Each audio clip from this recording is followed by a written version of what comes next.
So here I come with another countdown, this time from a show you guys actually want me to talk about. A ranking of every Steven Universe episode is possible, but I wanted to start with something smaller to test the waters. Steven Universe Future has only 20 episodes, so that sounds about right. This list is purely personal and nothing I say here is objectively true, but you should probably know that by now, so let's just get into it. Number 20. Bluebird. I don't really think this is a bad episode, so that should give you an idea of what I think of this series. However, Bluebird is pretty disappointing, since it introduces two villains that never appear again for no apparent reason, and don't complement Steven's main arc in any shape or form. The episode is also insanely predictable, which doesn't make things much better. Though I will admit that some moments are just hilarious, and seeing Steven this pissed off is so cool that it's probably on my thumbnail already. Number 19.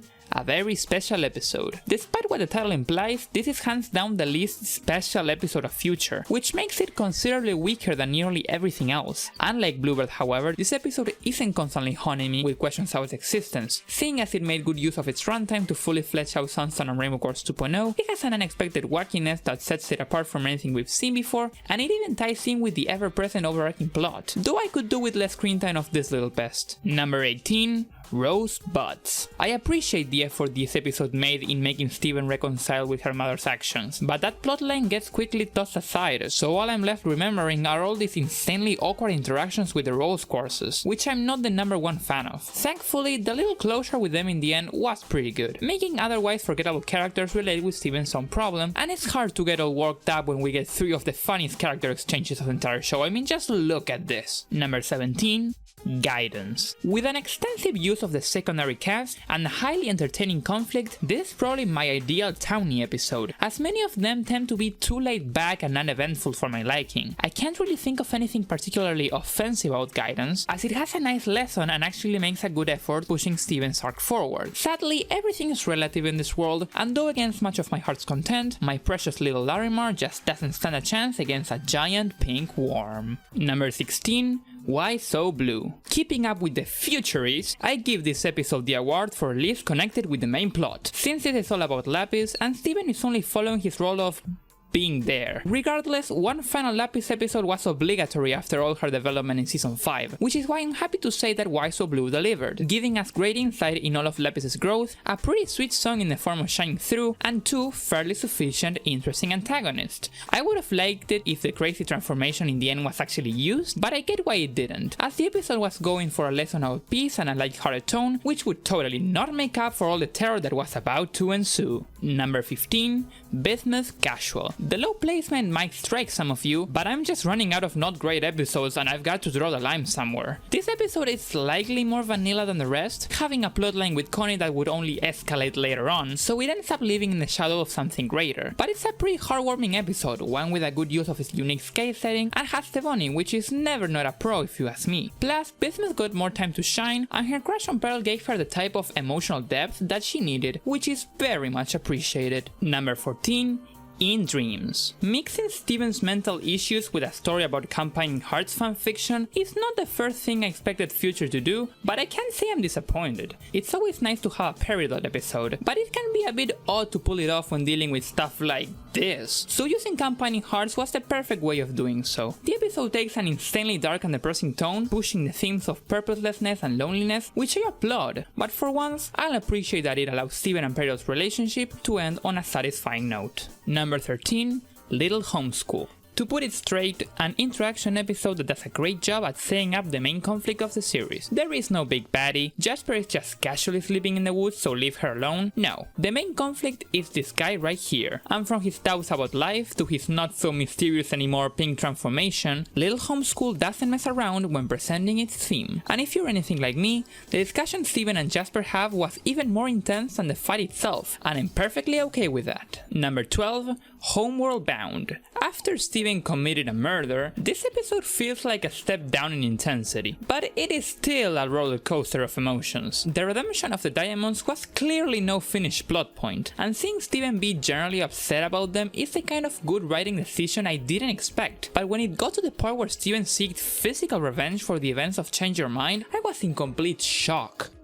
though Spinel singing a change cover is probably still the highlight. Number 11. Everything's fine. Steven's sudden cartoonish attitude about his decaying mind is just wacky enough for me to complain about it, but denial is still a realistic part of the problem, and the initial scene with Steven reflecting in his room shows that this is not the direction the show's taking lightly. The final scene ultimately makes up for any issues I had before, seeing as it's one of the most heart-wrenching scenes I ever witnessed. Though I can't say much of the appeal of the episode doesn't come from how much it fleshed out little Homeworld. I mean, this is everything I wanted from this place, man, what can I say? Number 10. Volleyball. This episode managed to introduce, develop, and conclude a character's arc in 11 minutes, so that's pretty neat. Pearl is no doubt my favorite character of the show, and putting her in direct comparison with another character that worked as a more unfortunate version of her was a great direction, and their emotional climax in the end was pure bliss. And yet, the episode still manages to tie in with Steven's main arc, which really shows how spot on the writing was on this one. There are a few things I could nitpick, but if what you want is a reason why it's only number 10, then let's just say it didn't make me rethink my value as a human being, unlike the next 9 episodes, starting with number 9, Little Graduation. A major turning point in the series, made more odd by the fact that it's an episode focusing almost exclusively on human characters. Lars and Sadie more than deserve their spotlight by this point, so it's genius to see Steven reflect on their growth as an antithesis to his own life, kickstarting the main emotional conflict of the series. You can just put yourself on his shoes all the way through, helped a lot by the incredibly sad night drive ending. It sure took some time to get real emotional weight with the townies, but I guess it's fitting that one gets to care more about them when they're being taken away from you, just like real life.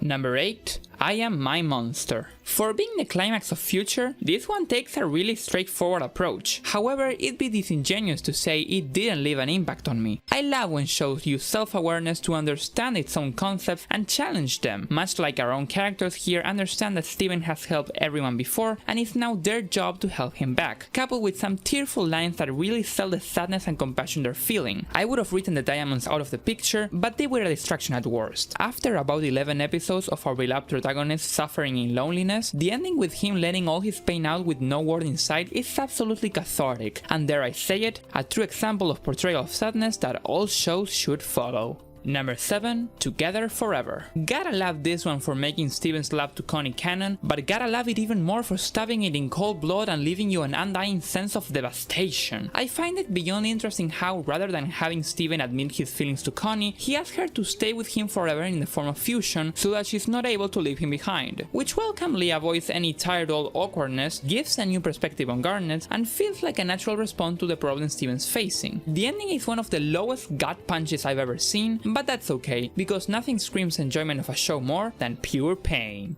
Number 6.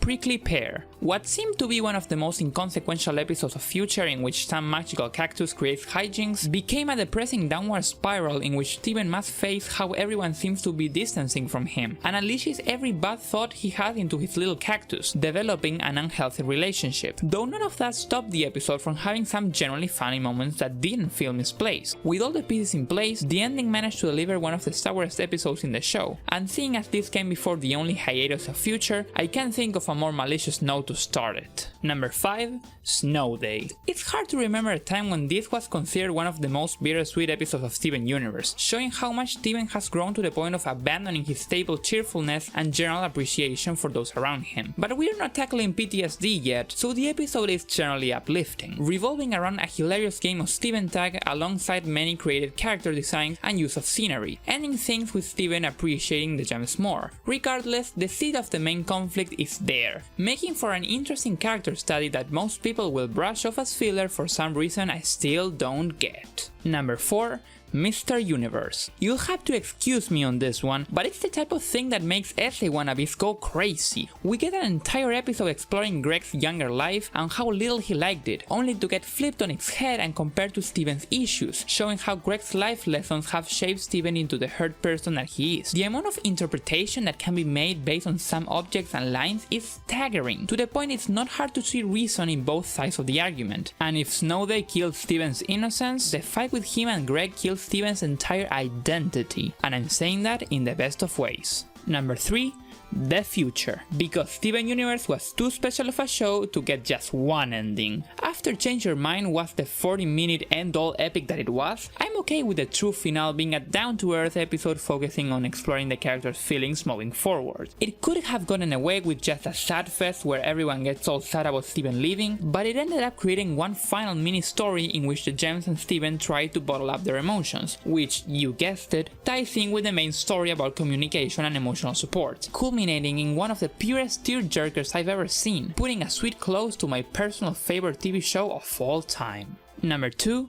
Growing Pains. I'm usually not a fan of clip shows, but I'll make an exception here. An episode that begins with Steven having shape-shifting shenanigans has no right to go as deep as this does. Even after the life-threatening situation Steven went through, it's not common for shows to actually have their protagonists experience trauma, but this show once again pushed the envelope, going as far as explaining the concept of trauma itself and recontextualize many of the main events of the show in a far different light. The ending is also very commendable, as it hints at the idea that communication and family support is the best thing to do in this scenario, which is how the main conflict was resolved. This level of character humanism is the type of thing I encourage every show to do to an extent. This episode went all in, and I'm all for it. Number 1.